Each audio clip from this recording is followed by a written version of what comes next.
489 Aboriginal and Torres Island people have died in the police and prison custody in the last 30 years since the Royal Commission made its recommendations to protect Aboriginal lives, according to the latest reports. Why has Australia failed to basically recognize Aboriginal people as the traditional owners of the land we are sitting right now, with a history of over 60,000 years, and denied them equal respect as the rest of the Australians, while US, Canada, and the New Zealand have moved together to recognize Aboriginal people in their respective constitutions? Thank you. Narelda. Yeah. Thank you. Well, it's so tragic that 2 women have lost their lives in custody just this week alone, two First Nations women in the space of 3 days. And those families will be searching for answers for potentially years to come and will still not get answers. Many of those families, of the 489 families, don't have a reason why their loved one died in custody. The reason this keeps happening is not through lack of answers. We've had answers all along. First Nations people have wanted to self-determine. We've had reports written. You know, the Death in Custody Royal Commission handed down all of those recommendations. The reason why it's still happening is because the colonial patriarchy want to keep us oppressed so that they can maintain the power. We are taking back the power. We are now moving from intergenerational trauma, and there are leaders in every industry, in every sector, that are First Nations people. We are now moving from intergenerational trauma into intergenerational power, because we will not stand for the oppression, and we have never ceded our sovereignty, and that is where we are going to be turning it around for ourselves, because governments are not doing it for us.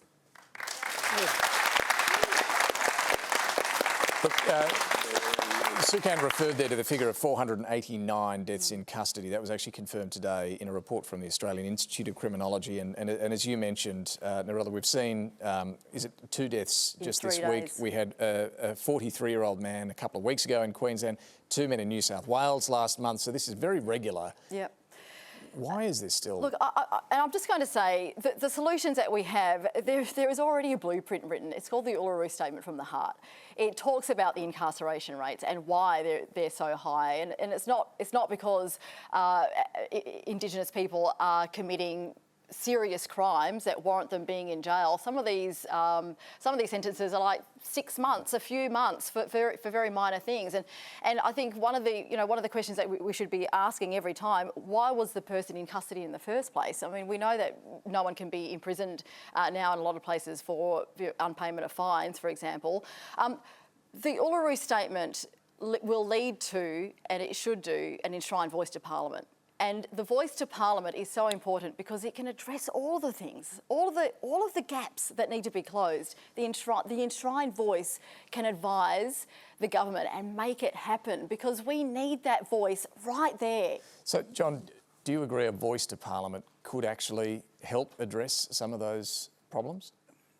It may, but it will undermine what I think is one of the great strengths of this nation, which is equal democracy.